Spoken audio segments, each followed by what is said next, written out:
Trish and Rob MacGregor welcome you to a place where all kinds of phenomena flourish. Here we meet authors, researchers, and investigators of the mysterious, the strange, and of the inexplicable anomalies that surround us. Step out of the everyday world and take a journey into the mystical underground.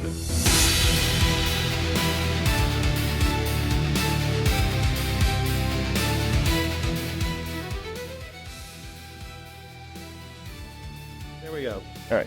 And we'll start in 3, 2, 1. Welcome to the Mystical Underground. Thank you for joining us. This is Rob MacGregor and Trish MacGregor and our producer and tech magician, Jon Posey. You can go to themysticalunderground.com where we make regular blog posts and where you can find out about our books. Among them are The 7 Secrets of Synchronicity, Sensing the Future, The Secrets of Spirit Communication, and Aliens in the Backyard, among others. Our latest book is called Mind-Blowing Synchronicities, the latest science, stories, and research. Trish's latest novel, which is coming out in January, is Silent Thunder. Rob's most recent novel is called Tulpas, a story of mysterious beings created through deep meditation.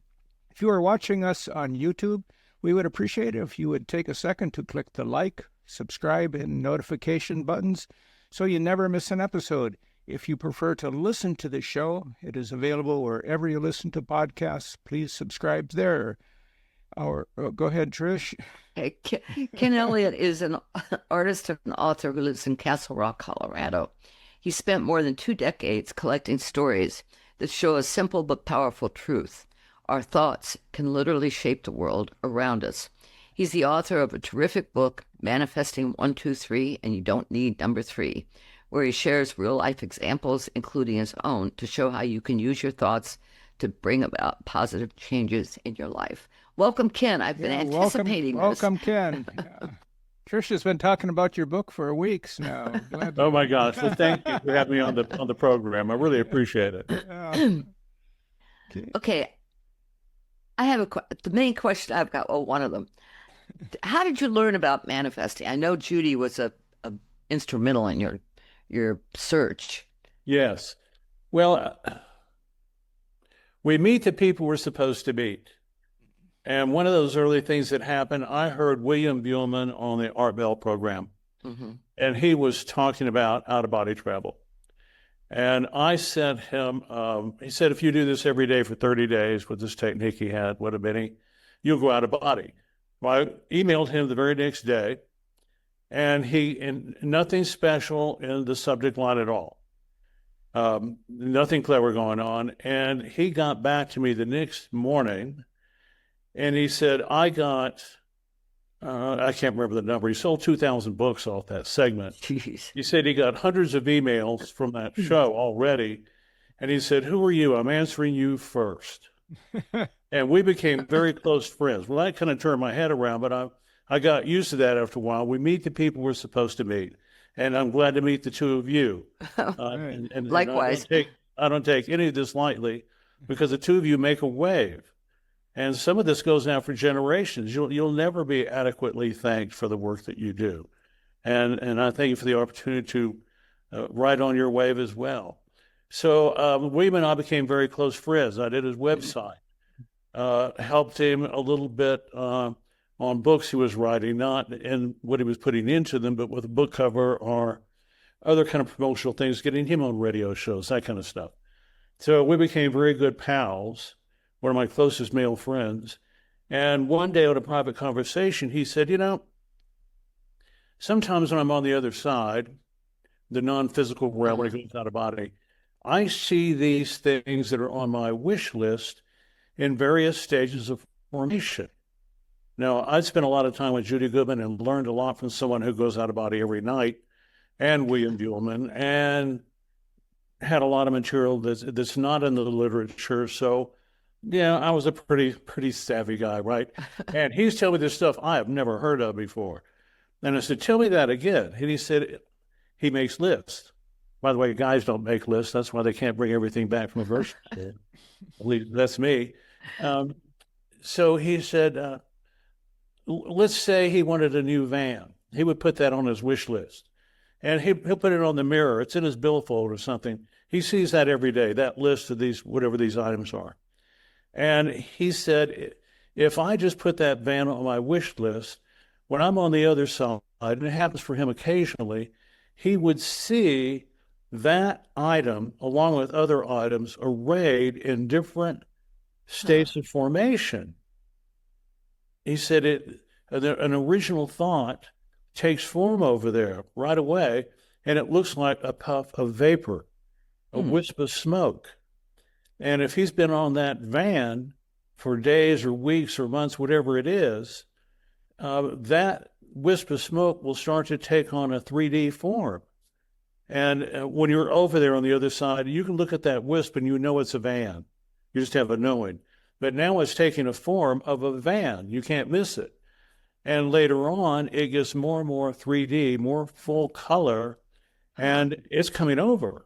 It might get willed to you. I've had people that got in a hailstorm and they got a car replacement. They had a crappy car and they got a less crappy car. It was like 3 generations new. Excuse me. 3 generations newer, like a brand new car to them, for $600. They couldn't afford a new car without that complete total on the other car. So it's going to come over. And I've seen those things plenty of times. Sometimes you'll even get a heads up, what I call a bleed over. Something will happen. You'll hear a thing and go, is my thing getting closer? Is that thing about to come over? And it does. So I called Judy Goodman. And by the way, William Buhlman has a website for out-of-body travel. And his last name is spelled Buhlman, and you can look him up and catch that website. Excuse me. I got a nagging tickle left over from a cold a couple of weeks ago. So I'm going to nag all of you with it. So I called Judy Goodman as soon as I got off the phone and said, William, he told me this cockamamie thing, but I believe it, about thoughts taking form. She said, that's correct. Excuse me, it's really nagging. And I said, well, why didn't you ever tell me? She said, well, you never asked me. Well, okay, that's a whole other thing going on there. Why would I think to ask about something I've never heard of? Anyway, so she said, yeah, that's correct. And she can observe that too. On occasion, she has called me and said, that thing you're working on, we had a business plan, a little internet business plan when the internet was new, me and another guy. And she said, I was looking at your business plan on the other side. It was almost fully formed. But it's going back to smoke. Were you giving up on that? And I said, yeah, we didn't know about people that could hack into things and security concerns and all that. So we couldn't afford to hire all these people and all this stuff to protect the site. She said, it's going back to smoke, buddy. I said, let it go. We don't want it. and so it comes, it goes. And you can get in the way of that. Another time she called me, and no, I called her, and I said, well, I need to talk to you about something. She said, yeah, what? She said, yeah, I'm concerned about money. She says, I know. I go to the other side and I see that. Is this going to be the coughing show? I don't smoke, but I sure sound like one. And she said, I could see that over there that you're concerned about money. Why didn't you call me earlier? And it's similar to what I said before. I said, well, I didn't want to concern you with it. She said, well, I'm concerned about it, and you're getting in the way of your success financially. I said, what do you mean? She said, well, I can see you're a manifestor. You wrote a book about this, and you're concerned about money. On track 1, on track 2, you're manifesting that finances are not a concern. I love that phrase. So you're worried. She said, it looks like a spider web that's getting on top of this thing you're manifesting, and it's interfering with it. She said, you got to stop worrying about money. How about this? Don't worry about money again, okay? If you have to pretend, don't worry about money again. And so I did that, and I haven't worried about money again. Does it get thin? Yeah. Does it get really thick? Not as much as I would like. But, so far, so good. So, Ken... well, has she... Oh, go ahead, Rob. Yeah. I'm sorry. Tell our viewers who don't know who Judy Goodman is about her, who she is, and how you met her. Okay, judygoodman.com. judygoodman.com. A very, very gifted person, one of the most gifted persons I've ever heard of. I saw her in a dream about 6 months before I met her. And then later I thought, oh, you were that lady in the dream. She said, oh, really? You're really quick, aren't you? But she was somewhat disguised in that dream. She hates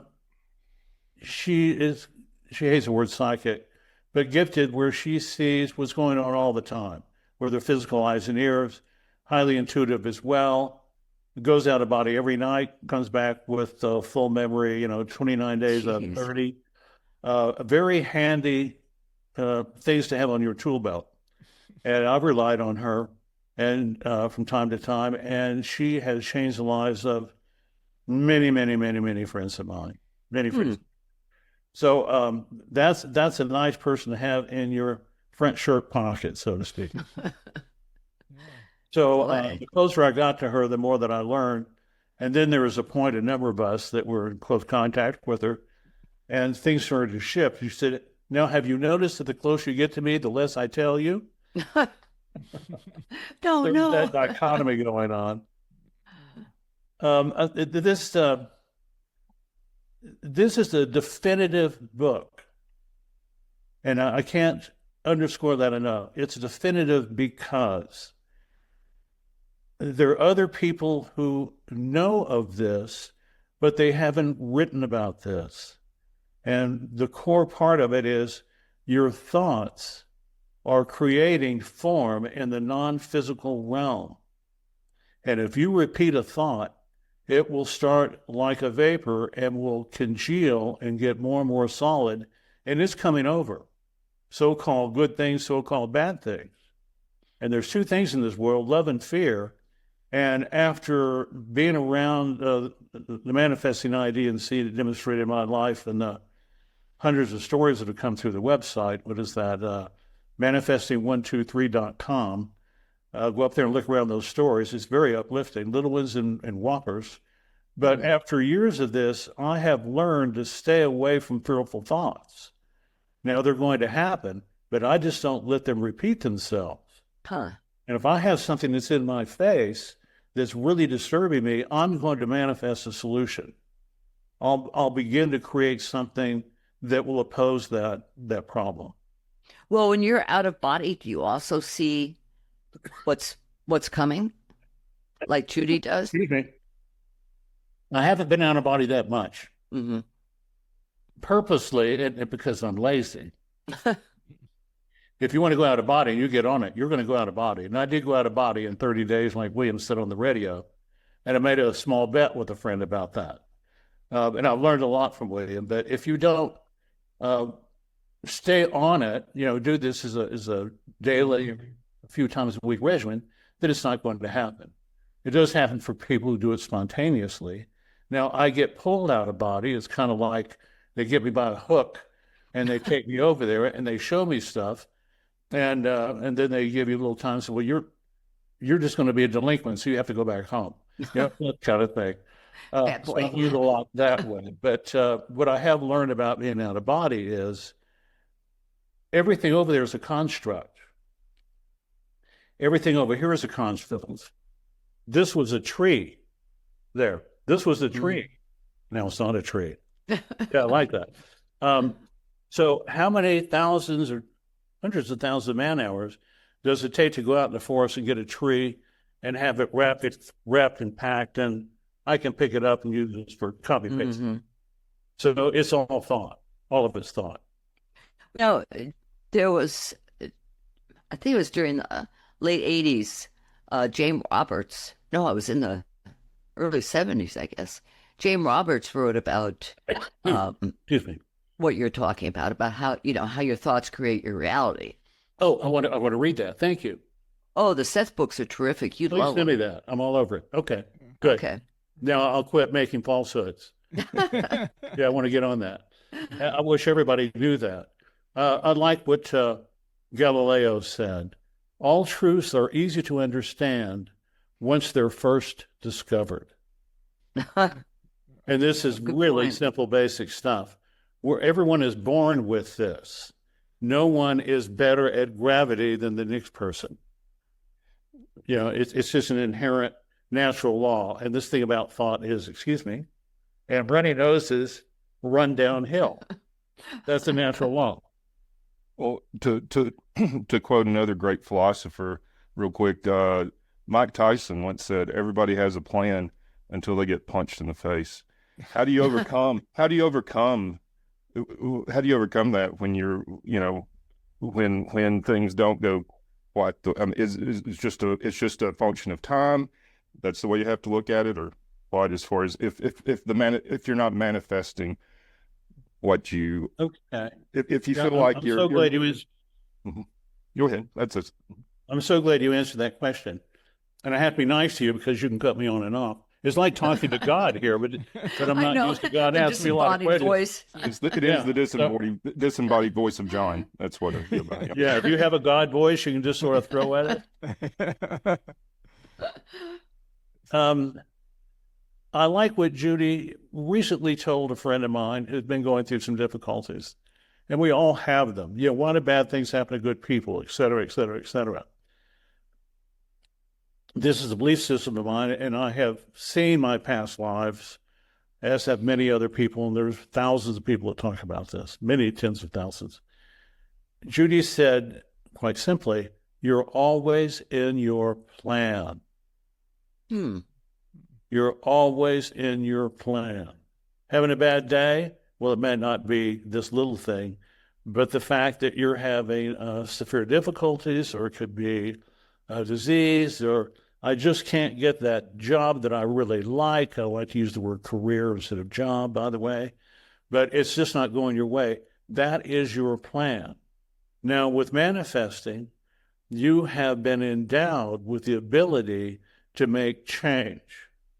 So in your plan, you have this suffering thing that's just driving you nuts, but you also have the ability to stop it, maybe it's your plan that's always going to be there, or you can modify it.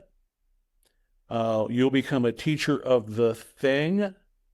You know, these things we get into that all these quirky things we do habitually. Don't want to put a label on it, but we have the ability to make change. So if it's in your plan to have to suffer through whatever it is, you still have the ability to modify or change it. So Nashville, John. I'm trying. Doesn't that make everybody feel better? Yes. Well, I mean, you come in with this No, it plan doesn't. because you choose it before you come in. Is that the idea? Say again, I'm sorry. You choose this plan before you come in. Yes, we do. You create it. Okay. And the people we meet, Uh-huh. and that's why some people just get right back to you, or there's that chance encounter, and there's that big zing when you see them. And it's like you've known them all your life. Well, that's one of those things. They'll come in and out of your life, or they'll stay in your life. So what about people? What about people who don't believe they can manifest anything, and that they just, are very skeptical? I don't blame them for being skeptical. It sounds like nonsense. I mean, seriously, it's very hard. It's very hard to quantify this. It's very hard to go into the lab and test it. I like it when you put that jug up against your face and it turns into some kind of gel or something. What that is you've got going on. I didn't see that. That took me right outside my train of thought. Where was I on that? You were, what were we talking about? Well, okay, Ken, give us an... About skeptical people who... Oh, yeah. I'd like being a skeptic. Being in this metaphysical field for so long, and I recall liking these metaphysical programs when I was 2 years old. I'm sorry, when I was 6 years old. I looked one up the other day on YouTube. They're still out there. And I was fascinated by that. There is a lot of woo-woo in the world.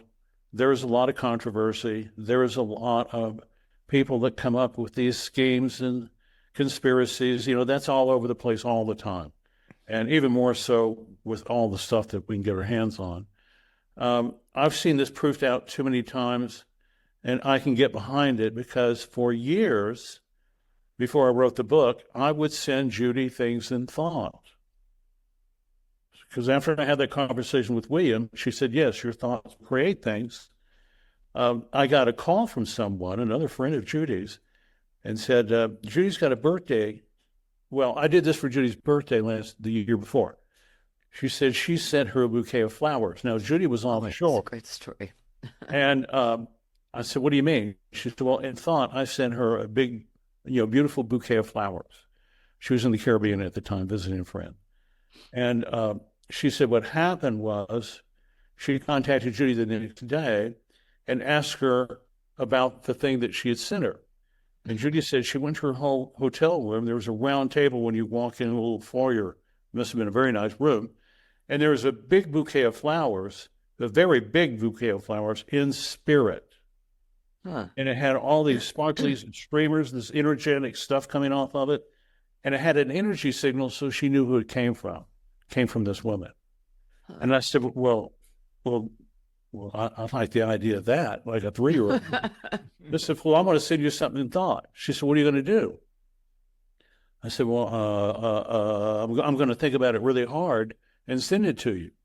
She said, and it was her birthday the next day. This is a year later. I'm going to send you a gift. She said, well, because you're sending me a gift, it's going to come from your heart. And I'm going to get it every time. Well, that was completely lost on me. That was some kind of subtlety. That was the in-your-face subtlety that I still didn't get. So I decided I would send her a yellow rose in a simple silver vase. The whole thing's, about this time. Mm-hmm. Nothing fancy. She said, you don't need to be an artist to visualize this. Just think about it and send it out. Just take a few seconds on it. And okay. So I decided that's what I'm going to do. And I sat down and I crammed that thing. It's a yellow rose and a little vase and I jammed on that thing for about 2 minutes. And this is the tell on me. I was worn out after trying to concentrate on something for 2 minutes. I don't know that that's what you would call an accolade on my behalf, but so I called her up and I did the thing I did, 40, 50 times. Did you get the thing I sent? And she said, yes. And I said, well, you have to tell me what it is. She said, well, it's my birthday. She was at a desk with her computer on it. And she said, I'm just looking away from the computer, and the room is full of gifts from my friends on the other side and from my friends in the physical realm. She said, your gift is right here up front.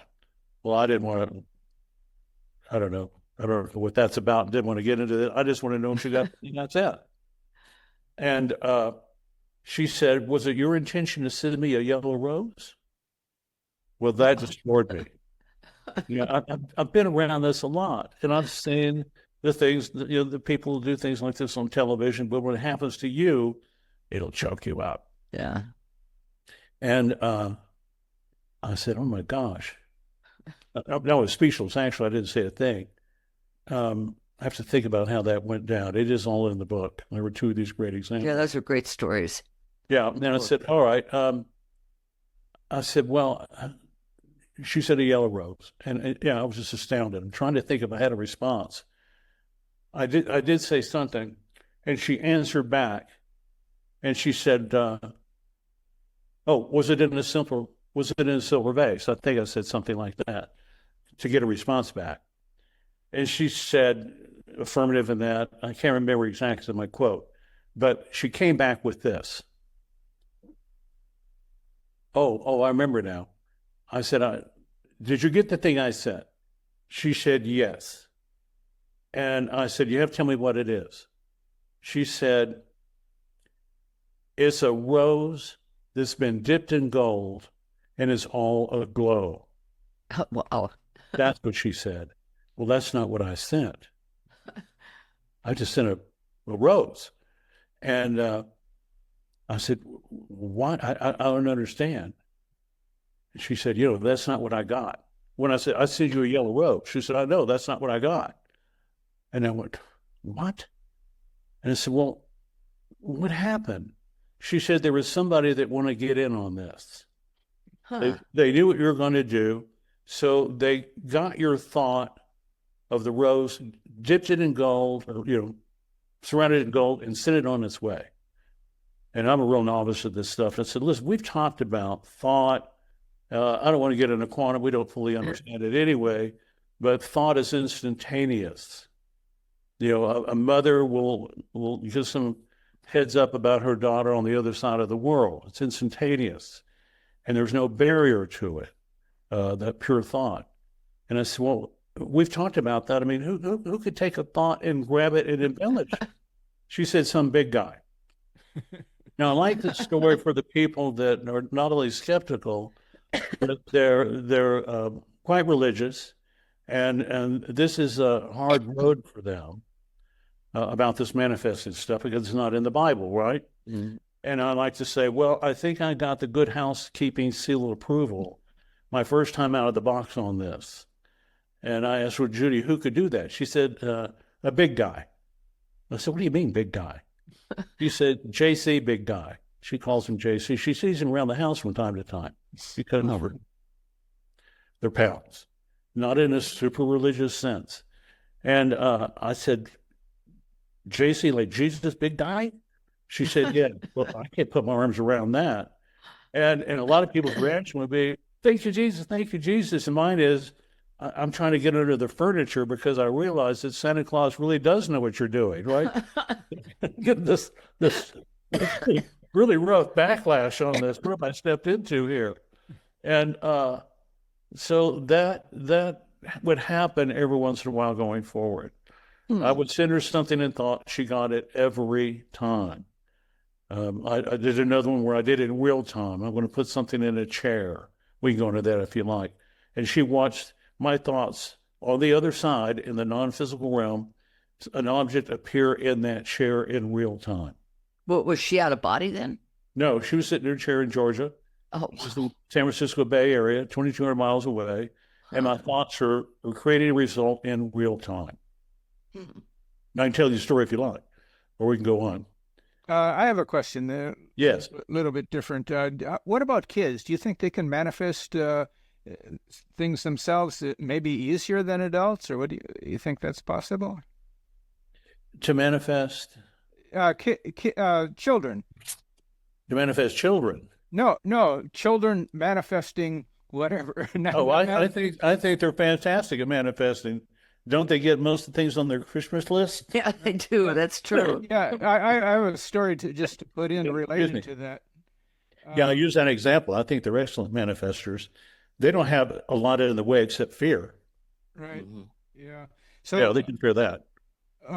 many years ago, when our daughter was now like fourth or fifth grade, we got invited to fifth grade. Okay, we got invited to her class for this kind of Thanksgiving event. So Yes. each of the kids made something in class, and then they got up and talked about what they were thankful for, what they were grateful for. And so Yes. Megan had made a sculpture of a red golden retriever. And Good. she stood up, held up her little golden retriever, and she said, I'm thankful for the golden retriever that I'm going to get. Rob and I looked at each other and thought, huh? We don't know anything about this. A week later, she had a red golden retriever. Somebody it just turned up that a friend of hers. I don't know if she's Well, Jessie was a guard dog at a drug dog at a school.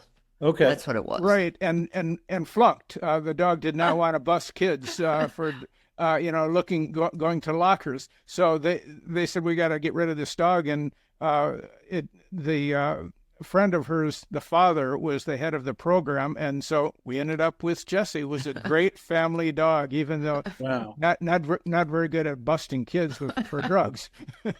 Well, it's sort of a side effect of this, and I can't claim to be an expert. I'm an observer of a lot of these sort of situations. And that thought will generally, I think this way it works. That thought will find the quickest, most efficient way to get to you. And that brings up another part of this, and I'll get into this number one of 1, 2, 3. And that is not to bring in too many details. She said a bed, golden retriever. Okay, not a puppy, not with an orange collar, and it Not a boy or a girl. She didn't care. Yeah, right. Doesn't have to come from a family member. It doesn't have to be a gift. She just said the basic stuff. And because the thought doesn't have to do all of this, there it was in a very efficient way, a most efficient way. Sometimes when those happen like that, somebody will tell me the story and I'll go, oh, what took them so long? Of So in course, other things words, don't happen that quickly for everybody. But so if you keep this desire simple, it has a greater chance of manifesting. Well, to put it another way, it's really big over there and it's really small over here. And if I decide that I want to become vice president of the company, there's a lot of moving parts. Mm-hmm. That vice president has to get out of that chair and leave that office so I can get in there. There's other people vying for that position. A lot of moving parts. A golden retriever, not so many moving parts. Another side to that is if you have stress in your life, things that happen internally can be taken care of in a fairly efficient way, sometimes dramatically quickly. I did a session with someone who was very just not a happy person. And she worked in a hair salon, which is a very strange thing to be doing if you're not happy and you're bringing in people, you want to talk about their lives, whatever. And she did a session when they called me a little early the next morning. She said, what did you do? I said a prayer for you. And Judy had worked with her before. I contacted Judy and said, I'm working with this person that mentioned you. Judy did something the same or similar. And the person woke up and she said, I woke up, I've never been so happy I haven't been this happy since high school. Oh. What did you do? And it was an internal shift in her. Next to no moving parts. Another friend of mine who's a financial person, people are very finicky about their money, and he's handling their money, his own financing. There's a lot of stress with that, a lot of pressure with that. He woke up, it was like he read off the same script. He said, I don't know what happened, but I woke up and I don't have that level of stress anymore. Just 3 levels up from that. Stress is not a concern for me. And he said the same when the other person said, I know it's permanent. And I woke up at that one time too, and I knew it was permanent. Now that's a strange thing. These were all internal changes. And they weren't even manifesting anything other than the first person wanted to be happy. The financial guy and me, we were manifesting a future where things were good. But we didn't specify the things that we woke up with. Excuse me. And it was very specific. So that was a bit of a wonder, but it made me think there's very few moving parts, just to put it simply. So when you're putting something together, if, let's say you're a real estate agent, and you want to do better as an agent, or you want to get that, let's say you want to get that real estate agent job. Well, don't manifest in anything other than you're going to be a very successful real estate agent. Don't say, I have to lose 5 pounds. I have to get a new wardrobe. I need a new car. Don't put that stuff in there. You're a successful, real estate agent. Here is the bonus to all of this. It's not just a bonus. It needs to be mentioned because it's so incredibly important. There is no time on the other side, number one. And number two, everything over there is a construct. It is a thought form. Any kind of structure you see, that was the result of a single or a group thought form. If you saw a building over there, and you want to make it pink, it's not going to happen because you have all those other thought forms that are laid upon that thing. And if you want a demo on this side, get a bucket of peat paint and start walking towards the White House and see what happens. There's a lot of invested thought in that not big pink. Yes. So when you see something like what you're talking about on the other side, is that created by the people on the other side, or is it created by physical people? It can be created by physical people. There are thought firms over there where people live in communities, and those things are constructed here. And is this a comedy? We're making you cough. No, it's just a leftover. I feel perfectly fine, but I sound like I'm dying. I'm not. So they have belief systems here, very strong belief systems, and they're brought together by other people that believe the same. And then on the other side, they may end up in a community with their family or others, and this community mirrors those thoughts. And their entire communities like that. Or the people have beliefs about certain things have to happen before the next thing happens, and they'll be lined up in front of a river waiting for a religious figure to come and change everything. Well, they're still waiting. But it's like 15 minutes on their watch, but it could have been, 1,000 years ago. So William Buhlman is very good about that. He doesn't want you to get invested in beliefs too much. He's a very moral person, but if just be a skeptic, be skeptical. And if you want to know something, I do this every once in a while. I certainly did it way back years ago. I had sticky notes all over the universe. I want the big picture. Now, what does that mean? I don't know, but I want a big picture would be very satisfying. So I started getting big pictures of things, how things work, at least in a way that I could understand it. I wasn't getting calculus and how planets sit in their orbit and the mathematics of the galaxy, but I got to see things a couple of times in ways that I could understand it, and that was very satisfying. So, Ken, have you had, in the cases that have come to you and that you found out about, have there been many related to health, like people with some kind of illness or disease or whatever, and yes, are they able to manifest better health? Is it work with health? Yes.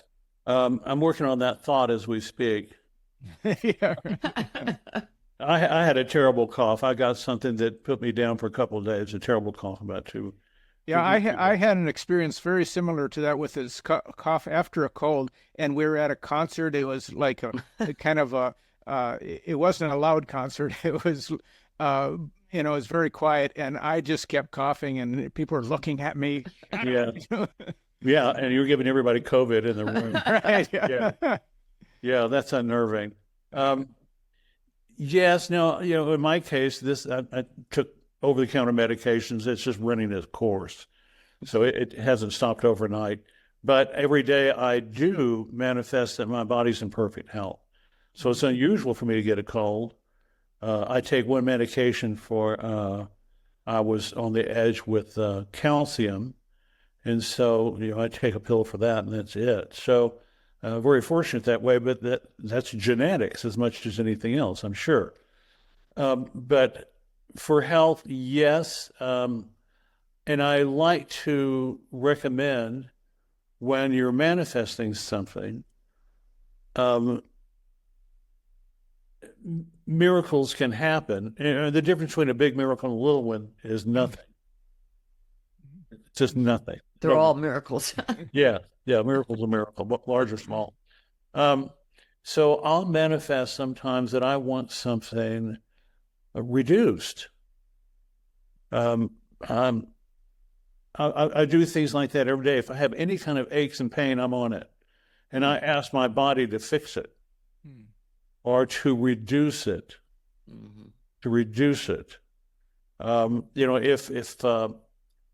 If I have a physical defect and it's not operable, then I'll ask for that to be reduced so it's not in the way. Uh-huh.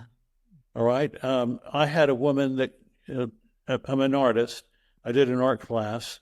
An elderly woman came over to me after the class, and now I'm more elderly than she was at the time, now that I think of it. And she said, I've got glaucoma. And it's they say it's not going to get better, and I don't want to lose my sight. What do I do? And I'm not a doctor, and I haven't encountered someone that came to me and say, can I do something that was, a diagnosable something that was fairly serious?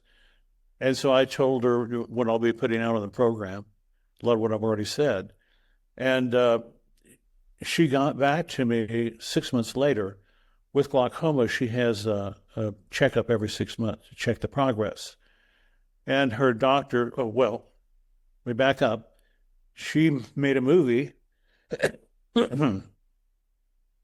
In that movie, I'm not coughing. So she made a movie. Your thoughts can create the future. There's no time over there. So your thoughts are operating in a zero time place. No, that's big. That was the movie she made? No, but I'm just saying that your thoughts are operating in a zero time space. All right. So in our terms, your thoughts can make future events. Now I want to specify that, because when we're manifesting, we say, okay, I'd like for that big check to come in. Well, you're talking about the future. Well, I want to make it clear that your thoughts are operating in a place where there's nothing but no time, backward, forward, this time, future time. So she made a movie, and in that movie, without a lot of detail, she didn't have glaucoma. Or it wasn't, and I told her to just have that reduced, so it's not a concern. So that was her movie in her future, that she didn't have glaucoma, or it's not a hindrance. So after her 6 months checkup, she called me and she said, I went to the doctor and, and he said, I've never done a program like this. It's always a first. That's not going to be very appealing to look at them. I just have to skip over the Kleenex. And the doctor said, I don't see any evidence of your having glaucoma. Wow. And I want you to get a second opinion. So she did. And the doctor effectively said, what glaucoma? So she gave me the story. Well, this is a whopper story for my newsletter that I put up on the website. I do 2 a month. And I went to the National Glaucoma website, the official website, and about halfway down in pretty big letters, it said, glaucoma is not curable. Wow. Okay? It would be okay. And I was just stunned. And so that's happened going forward. A year later, I'm doing an art class in Kansas City. And after dinner with the people that invited me to stay with them, that are hosting the event, I needed a canvas. So the husband was driving me to the art supply stores after dark. And said, my wife said you wrote a book about manifesting or something. And I said, yeah. He said, well, can you give me an idea? And I said, well, let me give you a story. And I told him the glaucoma story. Out of, at the time, I had a couple hundred or so. Excuse me. He said, why did you pick that story? I said, I don't know. He said, well, I've got glaucoma. Oh, wow. I was just diagnosed with it. What do I do? I said, well, I'll just give you the same thing I told that woman. I'm not a doctor, but it worked for her, okay? And I didn't say it could be 1 in 5 million, but it seemed like it could be. And so he did that. I was in touch with his wife many months later, and it was the same result. His glaucoma disappeared. Now, see, if it didn't disappear, it wasn't an issue because it was greatly reduced. And they say it's not curable. That's the official. But you see, that's instilling a belief in people who have glaucoma. You're never going to be cured. Yeah. So I get annoyed when I see something like that on a medical website. Forget it, you're going to die, or, it's never going to be cured or whatever. Right. Right. So those are, I would call those radical results. But that's just the difference between a big miracle and a little one, right? Well, I have to see it. But they really got on that because they were very motivated to try to find something to stop that. Now, with that thought they had, they're doing something that is very helpful. When I sent the rose to Judy Goodman, she said, "You're going to send it as a gift. It's going to come from your heart, and I'll get it every time." And I said, that was lost on me. Well, what I've learned to do is every time, and I have a list of things, it's this long. So my phone, it's not many lines like that, but it's a series of things. And after every thought, in my future, I have perfect health. And I'm so very grateful. I put love behind it. That's what gratitude is. And a nice thing that Judy told me that just seared it into my head because the way she structured it. She says, every morning before your feet hit the ground, say 7 grateful things. Now, she can see the energies around people, and she can see that clear the space. Mm-hmm. That gratitude clears the space. It's better than having all these terrible, worrisome thoughts around. It clears the space so these things can come in. And your future, you can also manifest that I'm in my future. This is a movie thing. And I'm doing it right now as we speak. In my future, I'm in Paris. And I'm at a roadside cafe. And yes, there's a little too much diesel going by, but I'm in Paris, living the dream and having my breakfast and a coffee. And it's so nice. And I don't have to see the buildings in detail, but I'm there. And I can touch the table. And I can drink the coffee. And it's all in the future, and I'm making a visual. Now, the other thing I do, and this is the number 1 of 1, 2, 3, you make a movie. Now, most of what I do, unless I'm trying to be extremely specific, like sitting in Paris at a restaurant, then in my future, I will be in my chair in my future, and maybe it's the end of the day, and I'll declare, I'll say, I'm in my future. And in my future, finances are not a concern. And I'm so very grateful. So, that's when you touch your couch, right? You had that in the book. I got to kick nose or something. Yeah. So I'll just declare that to be so. I'm in the chair and I'm in my future. It's very interesting to take a breath of air in your future. And I'll do that. And the birds outside, they're in my future. Any sounds I hear, it's all in my future because I'm probably in my future, my chair resting, and I'm making these statements. But if I want to go to Paris, that's going to be a movie. If I want a certain thing to happen, it's going to be a movie. But I'm not going to be too specific about those things. And the vacation thing, I'll be as specific as I like. But I didn't get past just sitting there at the table. Yes. So, Ken, you have a chapter about the rose. You mentioned the rose story, but the chapter is Rose and the Duck. What's the duck? Okay, well, that was after sending Judy lots and lots of objects at a distance, I would always call the next day. Did you get the thing I sent? And so I'm a light bulb. It took me about a year to come up with this. Well, how about if I just do something in real time? Now, listen, you don't have to be a bright bulb to do this. I'm a walking example of that. I just don't come across this stuff really quick. I was lazy. I didn't strategize and look at all the ramifications of this and become a biblical scholar or go into Islam and see what they've got about this subject. I was just going along and sending things to Judy, and it was a plaything. It was just a plaything. I'm playing post office with with a tremendously gifted person. But I was too dumb to add 2 + 2 on this. Over and over and over, I'm getting this proof that my thoughts are creating something. What did I do with it? Nothing. Nothing. Really didn't. And all this time, Judy can see down the road that I'm going to write a book about this.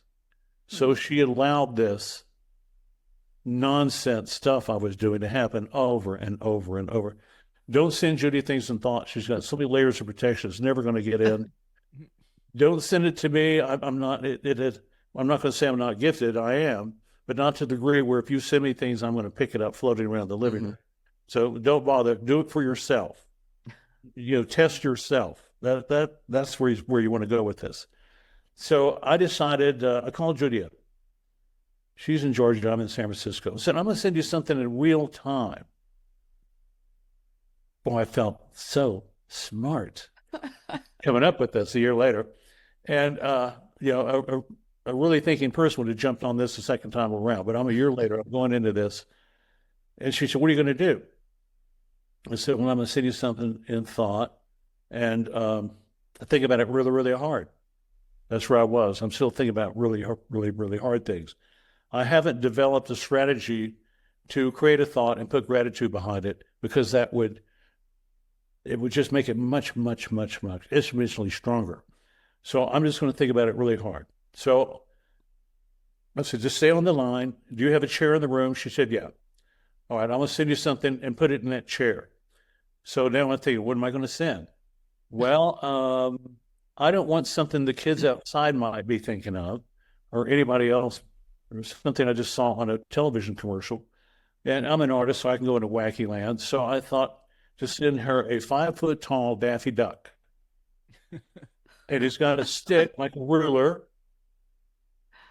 a little thin stick, and then a board across this way. So it makes a T.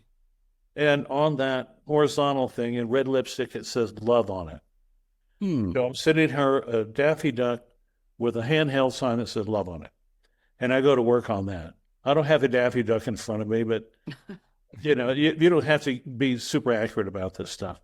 And I'm cramming it again, not putting anything behind it, not putting gratitude behind it, not making it a gift. I'm just going to make some magic happen, right? I don't know what to do. So I just did what I knew how to do. And that's just, right? And after 2 minutes, again, I'm worn out. I'm just not very good at this. I'm not very good at this because I couldn't put any real attention into it. My mind would wander off and I'd have to come back to it. Terrible. It's not a meditation, by the way. I never mentioned meditation in the book. I never mentioned faith. Who gets an A+ at meditation? Who gets a perfect score at faith, right? So I didn't put any of those things in there where you can judge yourself and fail. You just do it. And so after 2 minutes, I said, okay, I'm worn out. So did you get the thing I said? Is it in the chair?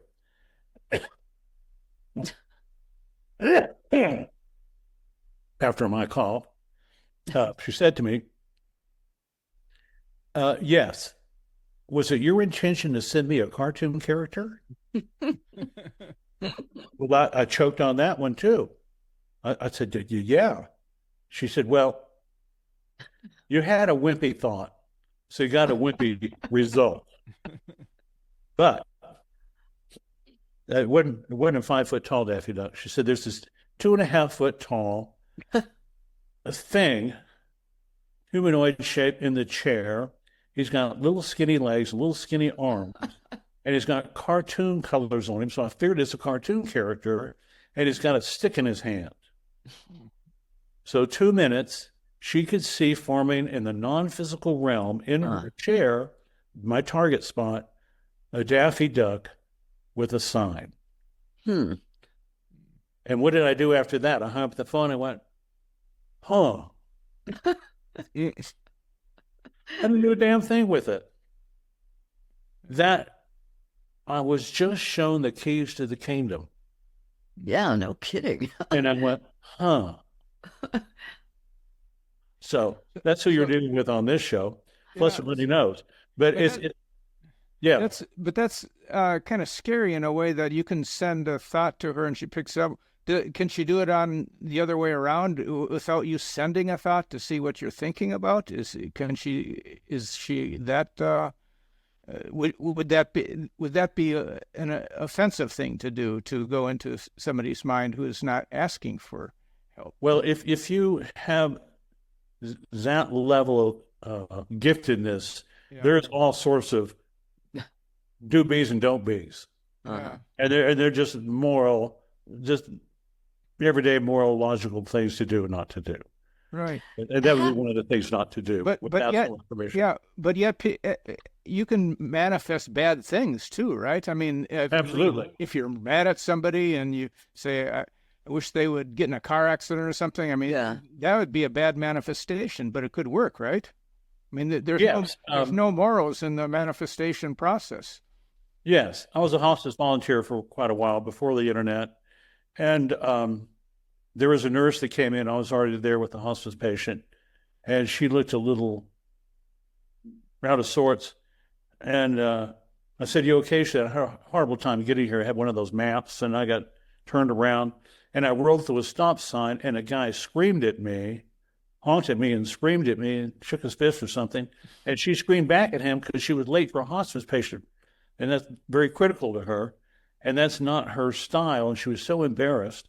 And because she's lost, she turned the corner and saw that guy again. And wow. he screamed at her again. So she attracted it in a sense. Yeah, she did. And I Interesting. complimented her when I had met her before. She came in, and after I saw her work with the patient, I said, "You're just an angel on the ground." And I haven't said this to many people, but you're one of those people that goes through life and doesn't leave a mess behind them.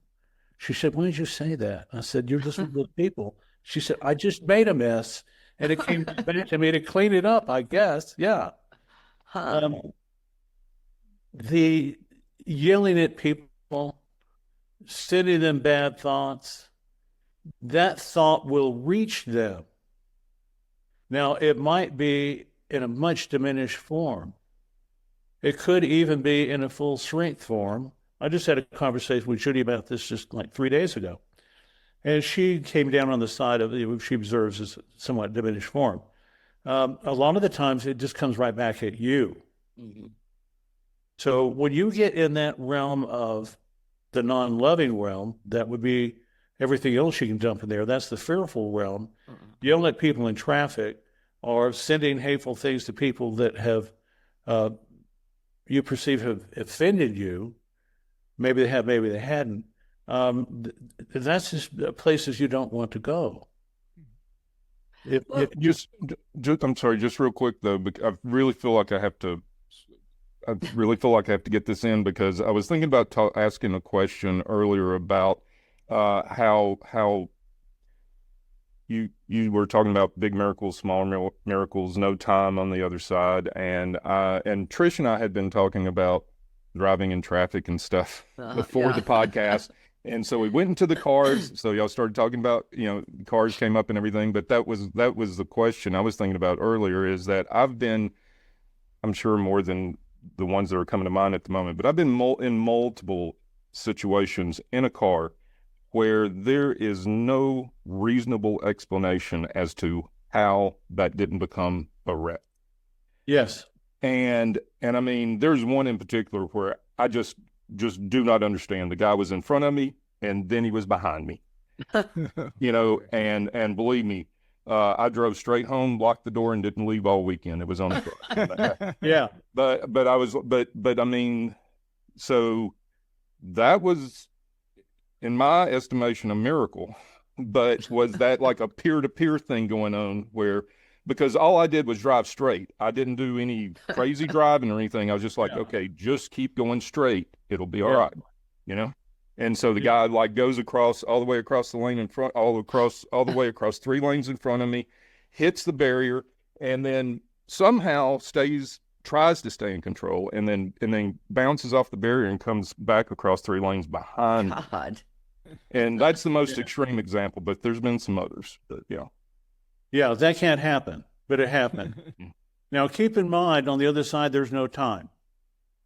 So I've had these before myself and have other stories about this. Now, in my case, I can have had 3 of these things happen in a car, and I can just pick up the phone and call Judy and say, thank you for helping me out. This is your blessing.